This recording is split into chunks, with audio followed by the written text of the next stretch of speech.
السلام عليكم ورحمة الله وبركاته.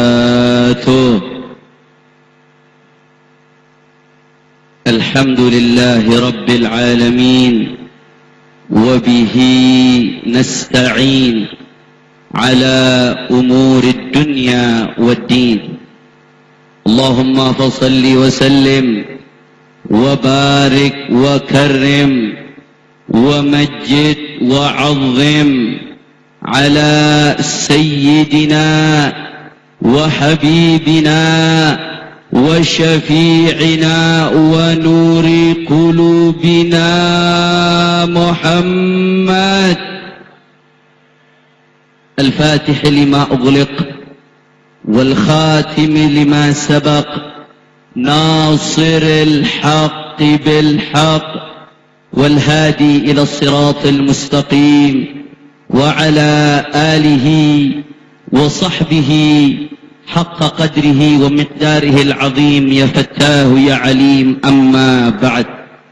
Para alim ulama, para habaib, para sesepuh yang begitu banyak hadir pada siang hari ini, khususnya orang tua kita bersama Al-Habib Mustafa bin Muhammad Ba'bud, begitu juga guru kita bersama, keluarga besar daripada Al-Habib Qasim bin Ahmad Baharun, yaitu Sayyidil Walid Al-Habib Miqdad bin Qasim Baharun, begitu juga Sayyidil Walid Al-Habib Quraish bin Qasim bin Ahmad Baharun. Kita doakan mudah-mudahan keluarga besar Al-Habib Qasim dipanjangkan umurnya, disehatkan badannya, dilapangkan rezekinya, dimenangkan perjuangannya. Amin ya Rabbal. Saya sebetulnya tidak bisa berdiri di sini, tidak pantas, tapi karena permintaan dari guru saya, imtithalan li amr Al-Habib Miqdad wal Habib Quraish, imtithalan li amrih, berdiri bahkan duduk di sini pun tidak pantas, tapi mengharapkan doa dari guru-guru saya, mudah-mudahan majelis ini dipenuhi keberkahan dari Allah Subhanahu wa taala. Begitu juga hadir di sini para guru-guru kita.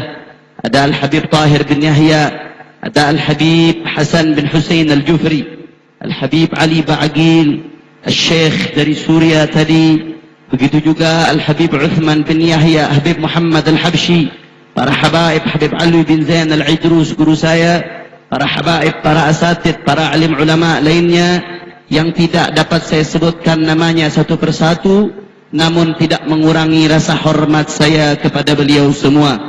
Tidak lupa pula salam penghormatan saya sampaikan kepada aparatur pemerintahan, baik sipil ataupun militer, begitu juga segenap panitia yang telah bersusah payah menyelenggarakan acara pada malam hari ini. Dan yang paling istimewa saya sampaikan kepada hadirin hadirat, muslimin muslimat, mukminin mukminat yang hadir pada siang hari ini. Kita minta sama Allah, mudah-mudahan tidaklah kita keluar dari tempat ini kecuali semua dosa kita diampuni oleh Allah. Yang sakit Allah angkat penyakitnya, Allah sehatkan badannya. Semua yang hadir di sini digabul hajatnya, dan tidaklah kita keluar dari tempat ini kecuali kita termasuk dicatat hamba-hamba yang dicintai oleh Allah Subhanahu wa taala. Amin ya Rabbal. Ahibba'il kiram, pada siang hari ini di majelis yang penuh wibawa ini, kita yang pertama sama-sama kumpul untuk merayakan maulid baginda Nabi besar Muhammad sallallahu alaihi wasallam. Saudara, maulid Nabi adalah ekspresi kegembiraan atas lahirnya Nabi, betul. Sedangkan gembira atas lahirnya Nabi telah diisyaratkan oleh Allah Subhanahu wa taala di dalam Al-Qur'anul Karim. Faqala ta'ala, qul bifadlillah wa birahmatihi fabidzalika falyafrahu huwa khairum mimma yajma'un. Sadaqallahul azim. Allah menyatakan dalam Al-Quranul Karim, Qul, katakan wahai Muhammad, bifadlillah, dengan anugerah Allah. Anugerah Allah di sini banyak penafsiran ulama. Satu di antara sekian banyak penafsiran ulama, yang dimaksud anugerah Allah adalah ilmu. Kenapa ilmu dikatakan sebagai anugerah Allah? Karena dengan ilmu seseorang bisa membedakan mana yang hak, mana yang batil, mana yang benar, mana yang salah, mana yang kufur, mana yang iman. Karenanya sebagian ulama menafsirkan anugerah Allah dengan ilmu. Gak sampai situ, saudara. Allah lanjutkan lagi firman-Nya, Qul, katakan wahai Muhammad, bifadlillah, dengan anugerah Allah, wa birahmatihi, dan dengan rahmatnya Allah, fabidzalika falyafrahu, hendaknya umat Islam bergembira.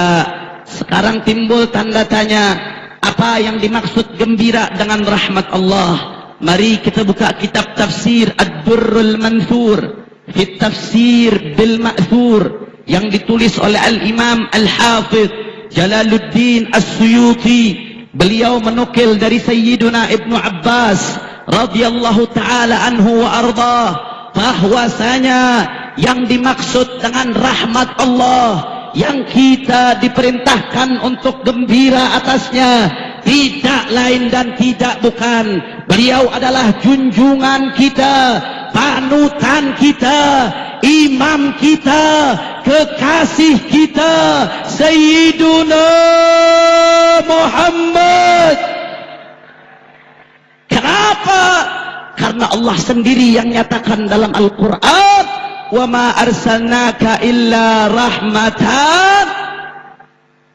Jadi Allah subhanahu wa ta'ala perintahkan kita untuk bergembira atas rahmatnya, betul. Sedangkan yang dimaksud dengan rahmat Allah adalah baginda Nabi besar Muhammad sallallahu alaihi wasallam. Artinya apa? Allah perintahkan kita untuk bergembira atas baginda Nabi besar Muhammad sallallahu alaihi wasallam. Di sisi lain, kita kumpul di sini merayakan Maulid Nabi tidak lain dan tidak bukan merupakan ekspresi kegembiraan atas lahirnya baginda Nabi besar Muhammad sallallahu alaihi wasallam. Artinya apa, saudara? Kalau Allah perintahkan kita untuk bergembira atas Nabi, sedangkan Maulid Nabi adalah ekspresi kegembiraan atas lahirnya Nabi, maka hitung-hitungan ilmu manteknya, qadiyah sughra ditambah qadiyah kubronya akan menghasilkan natijah, akan menghasilkan nilai bahwasanya kumpulnya kita merayakan Maulid Nabi adalah perintah Allah subhanahu. Makanya kalau begitu kira-kira sampai di sini jelas tidak? Sadayana parantos ngartos. Alhamdulillah. Kalau begitu jawab semua yang kompak, berarti kita kumpul merayakan Maulid Nabi. Siapa yang perintahkan? Kurang kompak, siapa yang perintahkan kita rayakan Maulid Nabi? Siapa yang perintahkan kita agungkan Maulid Nabi? Siapa yang perintahkan kita syiarkan Maulid Nabi? Siapa yang perintahkan kita besarkan Maulid Nabi? Takbir!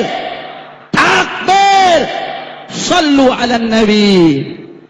Saudara, momentum kedua kumpulnya kita di tempat ini adalah merayakan haul murabbi arwahina wa ajsadina Sayyidul Walid Al-Habib Qasim bin Ahmad bin Husain bin Tahir Baharun rahimahullahu rahmatal abrar.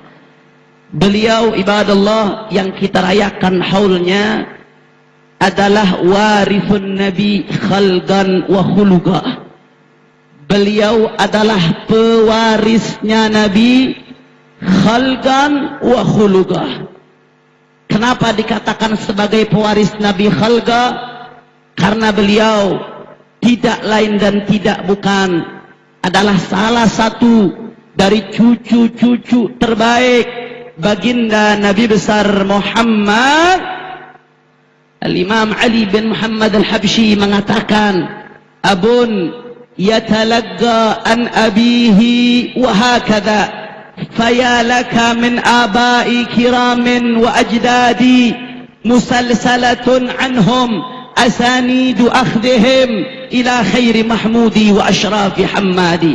Beliau Habib Qasim bin Ahmad bin Hussein bin Tahir Baharun terus bersambung nasab beliau dari orang alim ke orang alim ke orang alim ke Sayyidul Ulama Sayyiduna Muhammad.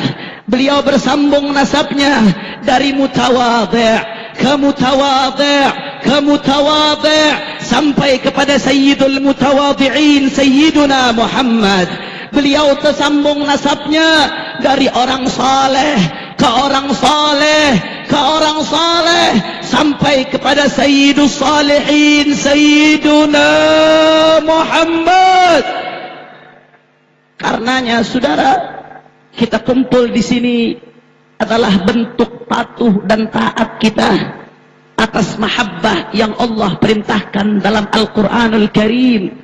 Qul la as'alukum alaihi ajra illa al-mawaddata fil qurba. Alhamdulillah.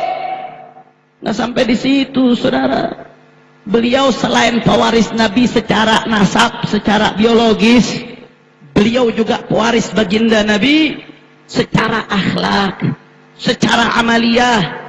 Tadi Sayyidina Al-Habib Quraisy menyebutkan ada 3 poin. Salah satu hal yang luar biasa dari Habibana Qasim, saudara, yang pertama rahmat beliau kepada umat manusia, rahmat beliau kepada sesama muslim. Saudara, dari mana beliau warisi rahmat ini? Rahmat yang ada di hati beliau, yang diaplikasikan dalam perbuatan, tidak lain dan tidak bukan adalah warisan dari baginda Nabi besar Muhammad sallallahu alaihi wasallam. Nabi yang ditawarkan sama Allah, kau ingin apa saja akan kuberikan, harta, tahta, wanita, semua yang kau inginkan akan diberikan oleh Allah. Allah subhanahu wa ta'ala berfirman, wala sawfa yu'tika rabbuka fatarda. Apapun yang kau inginkan akan diberikan oleh Allah subhanahu wa ta'ala. Tapi bagaimana kita punya Nabi, saudara? Karena begitu besarnya rahmat Nabi kepada kita, Nabi ditawarkan demikian. Nabi enggak minta untuk dirinya, saudara. Nabi enggak minta untuk anaknya, Nabi enggak minta untuk cucunya, Nabi enggak minta untuk keluarganya, Nabi tidak minta untuk sanak familinya. Tapi apa yang diminta oleh Nabi, saudara? Idan la arda wa wahidun min ummati finnar. Kalau kau berikan apapun untukku ya Allah, kalau begitu permintaanku hanya satu, aku tidak rela ada satupun umatku di neraka, kata Nabi, saudara. Alhamdulillah alladzi ja'alana min ummati Muhammad. Rahmat ini yang diwarisi oleh Habibana Al-Habib Qasim bin Ahmad Baharun. Tadi beliau juga menyebutkan ibadahnya Habib Qasim. Bahkan Al-Habib Quraisy cerita, saudara, Abuya Sayyidul Walid Al-Habib Hasan bin Ahmad Baharun sampai pernah mengatakan kepada Habib Quraisy, kalau engkau bicara soal ibadah, maka iktadi bi abik, ikut ayahmu Al-Habib Qasim. Tapi kalau urusan nata pesantren, iktadi bi, ikuti aku, kata Abuya Al-Habib Hasan bin Ahmad Baharun. Ibadah beliau yang luar biasa, dari baligh, saudara, dari baligh sampai beliau wafat tidak pernah meninggalkan tahajud ibadah Allah. Ya Allah, di antara kita jangankan tahajud, sholat jamaah aja bolong-bolong, betul. Bahkan ada yang ketinggalan sholatnya, betul. Beliau pernah Al-Habib Qasim satu kali karena capek baru pulang dakwah, sudah tengah malam hampir 2:30, akhirnya beliau terlelap tidur. Istri beliau kasihan, tidak membangunkan beliau sekali seumur hidupnya, tidak membangunkan beliau karena udah terlalu capek. 2:30 baru pulang, saudara. Akhirnya udah adzan subuh baru dibangunkan. Begitu dibangunkan, saudara, Habib Qasim tahu sudah adzan subuh. Habib Qasim marah luar biasa. 2 hari beliau tidak tegur keluarganya. saking menyesal, sedih, satu kali seumur hidupnya ketinggalan tahajud, saudara. Berapa kali kita ketinggalan? Tanyanya jangan berapa kali kita ketinggalan, berapa kali kita sudah tahajud, ibadah Allah. Jangankan umatnya, dai-dainya, saudara. Ini nasihat buat saya sendiri. Enak sekarang pakai mobil, dakwah, serba mewah, serba mulia. Berapa banyak di antara kita yang masih jaga tahajud? Istiqamah yang luar biasa seperti ini, dari mana beliau warisi, saudara? Tidak lain dan tidak bukan dari kakeknya baginda Nabi besar Muhammad sallallahu alaihi wasallam. Itu diriwayatkan dalam Sahih Muslim bahwasanya Rasul sallallahu alaihi wasallam saking luar biasanya tahajud Nabi, hatta warimat gadamah, sampai terkilir, sampai bengkak kakinya baginda Nabi, saudara. Akhirnya ada sahabat yang tanya, wahai Nabi, atakallufun hadha, tidakkah ini terlalu memaksakan wahai Nabi? Wa qad ghafarallahu laka ma taqaddama min dhanbika wa ma ta'akhkhar. Allah sudah ampuni dosamu, dosamu yang telah lampau, dosamu yang akan datang sudah diampuni sama Allah. Tapi kenapa kau ibadah begitu luar biasa, saudara? Apa jawab beliau? Afala akunu abdan syakura. Tidaklah aku menjadi hamba yang bersyukur kepada Allah. Inilah baginda Nabi Muhammad. Bahkan di dalam riwayat lain Sayyiduna Ibnu Mas'ud radhiyallahu taala wa anhu wa ardah pernah salat di belakang Nabi, saudara. Sampai beliau mengatakan hatta hamamtu bisu, sampai aku niat nggak baik salat di belakang Nabi. Kenapa? Saking panjangnya. Saya pengen selesai, saya pengen tinggalin Nabi lagi salat. Al-Hafidh Ibnu Hajar Al-Asqalani di dalam Fathul Bari mengomentari riwayat ini, kata Al-Hafidh Ibnu Hajar, Sayyiduna Ibnu Mas'ud min asyaddin nas iktidaan bin Nabi. Sayyiduna Ibnu Mas'ud orang yang paling luar biasa mengikuti Nabi, saudara. Apa yang Nabi dilakukan diikuti oleh Sayyidina Ibnu Mas'ud. Tapi kali ini saking panjangnya, luar biasanya ibadah Nabi, sampai Sayyidina Ibnu Mas'ud udah gak ikut lagi, gak kuat lagi mau ngikutin baginda Nabi besar Muhammad. Jadi ibadah yang dilakukan Habibana Qasim tidak heran, karena beliau adalah warithun Nabi, diwarisi dari kakeknya Sayyiduna Muhammad. Dan yang ketiga, yang paling penting, saudara, salah satu akhlak Habibana Qasim, la yakhafu fillahi laumata laim. Beliau gak pernah takut di dalam menegakkan syariat Allah, gak pernah takut di dalam mengatakan yang hak itu hak, yang batil itu batil, apapun resikonya, saudara. Bahkan tadi dikatakan oleh Habibana Quraisy, tidak jarang beliau setelah khutbah Jumat diculik, saudara, dianiaya sampai luka, digebukin, saudara. Tapi minggu berikutnya apa beliau mundur? Minggu berikutnya beliau tidak mundur satu langkah pun, bahkan bertambah ketegasan beliau, ibadah Allah. Dari mana beliau warisi ini? Dari mana beliau dapatkan ini, saudara? Ini diwarisi tidak lain dan tidak bukan dari datuknya baginda Nabi besar Muhammad sallallahu alaihi wasallam, saudara. Diriwayatkan di dalam Sunan Tirmidzi bahwasanya para sahabat menceritakan kalau Rasulullah sudah amar ma'ruf, saudara. Itu Rasulullah kalau sudah berbicara yang halal, yang haram, yang hak, yang batil, yang benar dan yang salah, kana idza khataban nas ihmarra wajhuh. Kalau sudah berbicara amar ma'ruf, saudara, ihmarra wajhuh, wajah Nabi sampai merah, ibadallah. Wa fi riwayatin ihmarra ainah, bahkan kedua mata Nabi sampai merah, saudara. Washtadda ghadabuh, Nabi begitu marah. Wa ala sautuh, suara Nabi melengking tinggi, ka'annahu mundiru jaishin, seakan-akan beliau bukan khatib, tapi seakan-akan beliau adalah penyeru pasukan perang, saudara. Takbir. Ini yang diwarisi Habibana Qasim. Oh, belum lagi nahi munkarnya Nabi. Nahi munkarnya Nabi, ibadallah. Kalau kita ceritakan saat ini, waktu kita nggak cukup. Itu nahi munkarnya Nabi.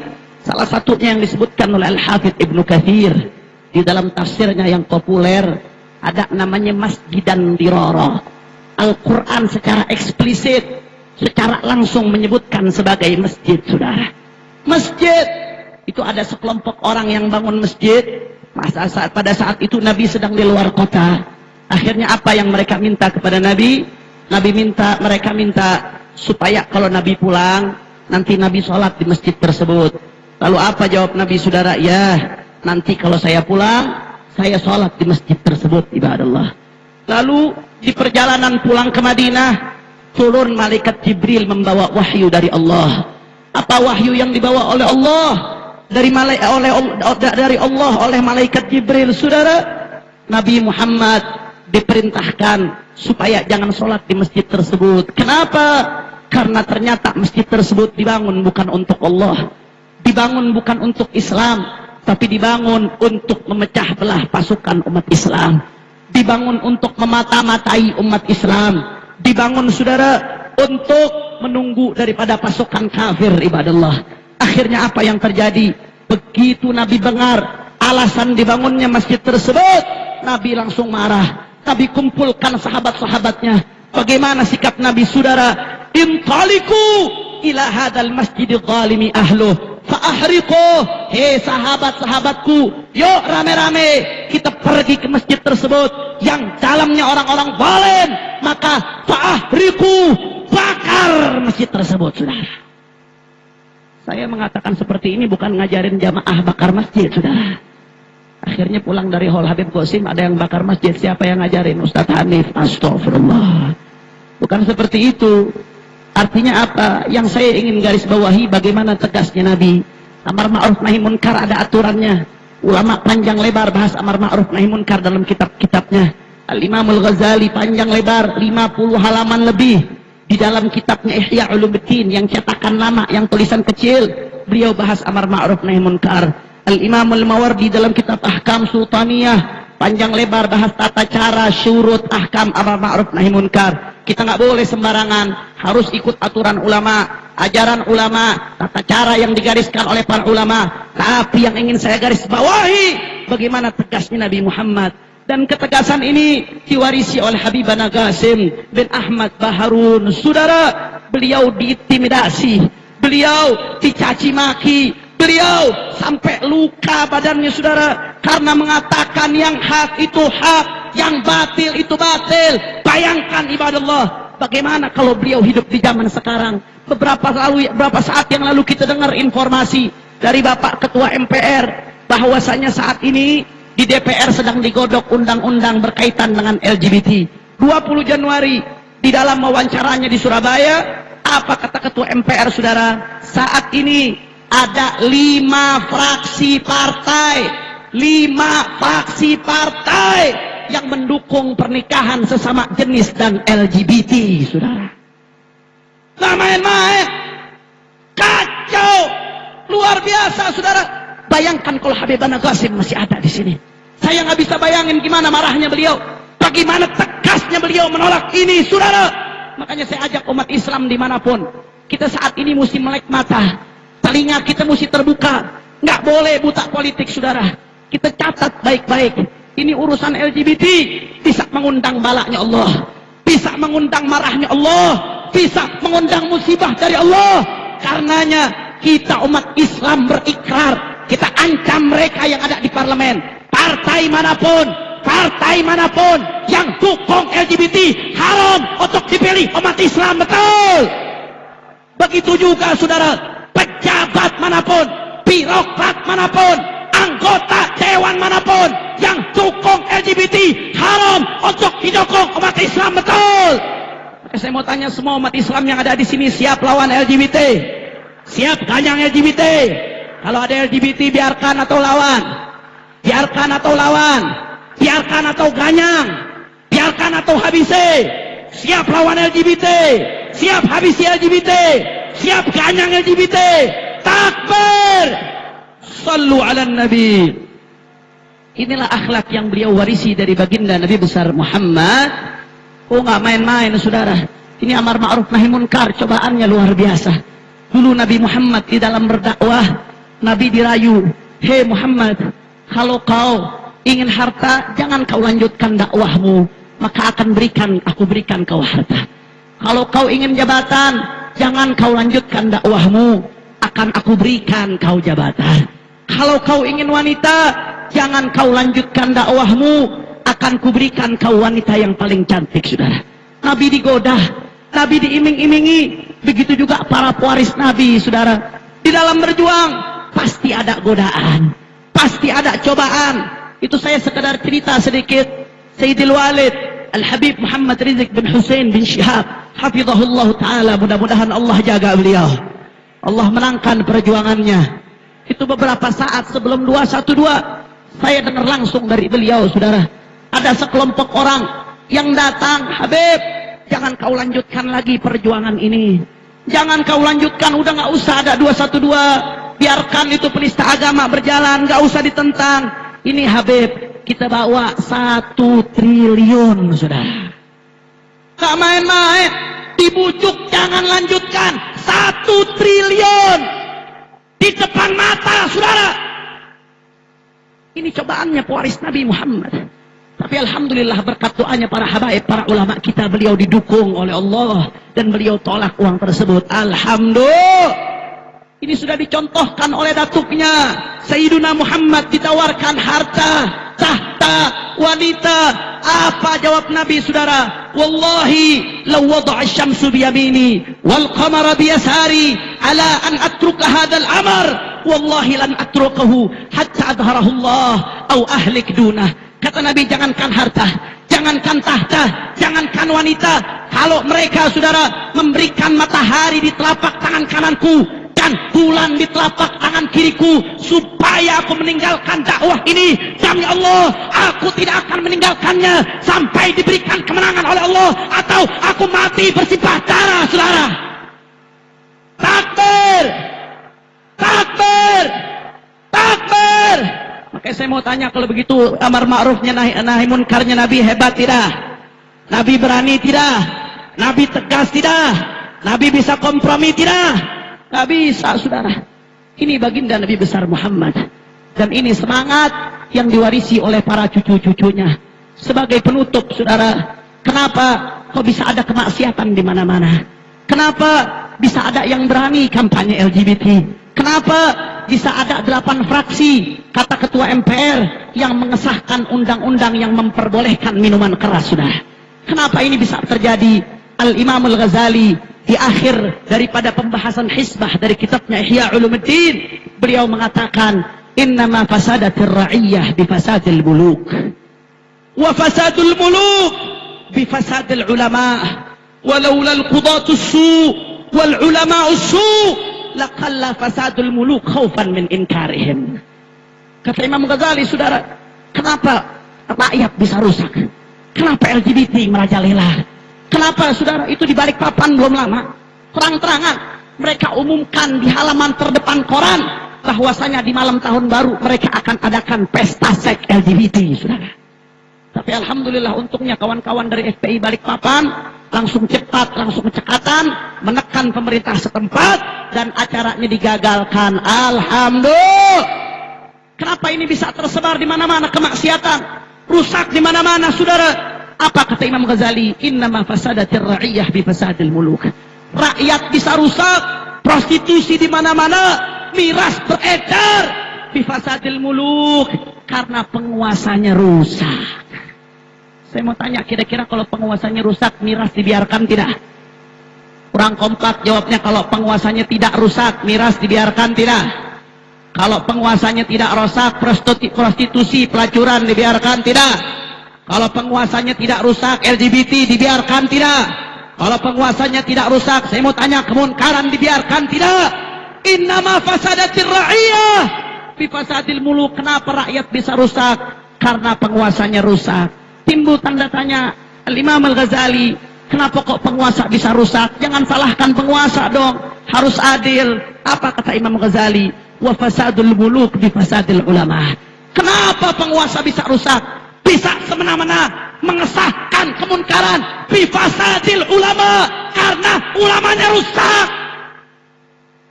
Ulama su, saudara. Bagaimana ulama su?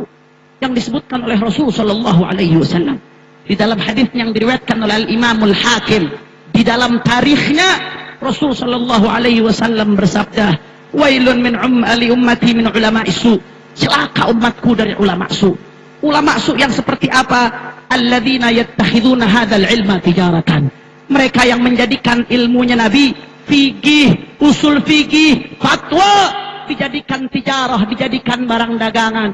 Yabi'unaha li umaraihim. Barang dagangan dijual ke siapa? Dijual ke umara, ke penguasa. Yabi'unaha li umaraihim. Yang halal jadi haram, yang haram jadi halal, yang hak jadi batil, yang batil jadi hak. Apa kata Nabi, saudara? Ma'arbahallah tijaratahum. Yang macam seperti ini tidak akan diberikan keuntungan dalam perniagaannya. Innama ya'kuluna fi butunihim narah. Mereka sesungguhnya memakan api di perutnya. Wa sayaslaunaha sa'irah. Dan akan masuk ke api neraka. Na'udzubillah min. Makanya Imam Ghazali melanjutkan, walaulal qudatu su wal ulama su laqalla fasaduhum khaufan min inkarihim. Kalau ulama-ulamanya nggak bisa dibeli, bukan imanuhum fi amplopihim, maka laqalla fasadul muluk, maka penguasa nggak akan rusak. Kenapa? Takut ditegur ulama, takut dikecam ulama, takut ditentang ulama, takut kalau ulamanya nahi munkar. Betul. Makanya saudara, kita beruntung hadir di hallnya Habib Qasim. Kita hadir bukan sekedar hadir, tapi harus ada yang kita bawa pulang. Apa? Yang pertama, semangat Habib Qasim di dalam beribadah. Harus kita tingkatkan ibadah kita, saudara. Yang kedua, tingginya rahmat Habib Qasim terhadap orang Islam. Tingkatkan rahmat kita, lihat tetangga di sekitar kita, orang-orang miskin, bantu mereka, tolong mereka. Dan yang ketiga, saudara, yang harus kita bawa pulang dari majlis ini adalah semangat Habibana Qasim, keberanian Habibana Qasim untuk mengatakan yang hak itu hak, yang batil itu batil, walaupun nyawa taruhannya, saudara.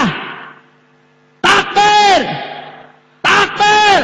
Makanya saya mau tanya semua yang ada di sini, siap bela Allah, siap bela Nabi, siap bela syariah, siap bela ulama, siap ikuti Habibana Qasim. Takbir, takbir.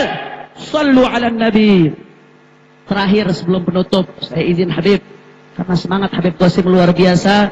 Belum lama ini ada namanya Mars Aksi Bela Islam sebagai salah satu semangat perjuangan melawan kezaliman. Betul? Sebelum saya tutup ceramah saya mohon izin dari Habib Mikdad, dari Habib Qasim, untuk dari Habib Quraisy untuk membawakan Mars Aksi Bela Islam, untuk memompa daripada semangat umat sebagaimana semangatnya Habibana Qasim. Setuju? Setuju?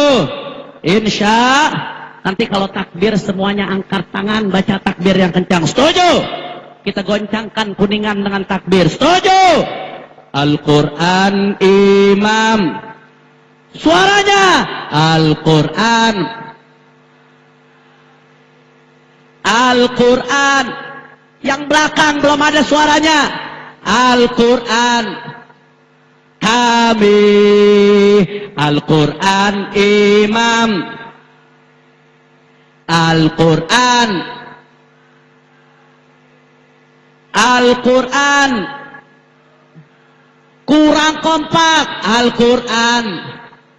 Kami aksi bela Islam. Si bela Islam. Aksi bela Islam. Allah, Allahu Akbar. Semua kuningan angkat tangan, semua takbir. Allahu Akbar. Allahu Akbar. Allahu Akbar. Allahu Akbar. Allahu Akbar. Allah. Terakhir lebih kompak semuanya. Al-Quran. Al-Quran. Al-Quran. Al-Quran. Lebih kompak. Al-Quran. Ya Allah, ishhad bi annana nudafi' 'anil Quran. Faj'alil Quran syafi'an lana fil qiyamah. Kami Al-Quran. Semua aksi bela Islam. Aksi bela Islam. Aksi bela Islam. Aksi bela. Semua angkat tangannya takbir. Allahu Akbar. Allahu Akbar. Allahu Akbar. Allah. Semua Kuningan angkat tangannya, semua takbir. Takbir. Takbir. Saya mau tanya masyarakat umat Islam Kuningan semua siap bersatu? Siap rapatkan barisan? Siap bela Allah? Siap bela Nabi? Siap ikuti para ulama? Siap bela para ulama? Kalau ulama dikriminalisasi, diamkan atau lawan? Diamkan atau lawan? Siap bela ulama? Takbir! Sallu ala Nabi. Ini saja yang saya sampaikan. Mudah-mudahan apa yang saya sampaikan bisa bermanfaat. Dan saya mohon maaf daripada Syiban, daripada habaib kita, asatid kita atas kelancangan saya. Doakan supaya bermanfaat dan barakah. Amin ya Rabbal. Ini yang saya sampaikan mudah-mudahan bermanfaat. Hadani Allah wa iyyakum ila siratihil mustaqim. Wal afu minkum. Wassalamualaikum warahmatullahi wabarakatuh.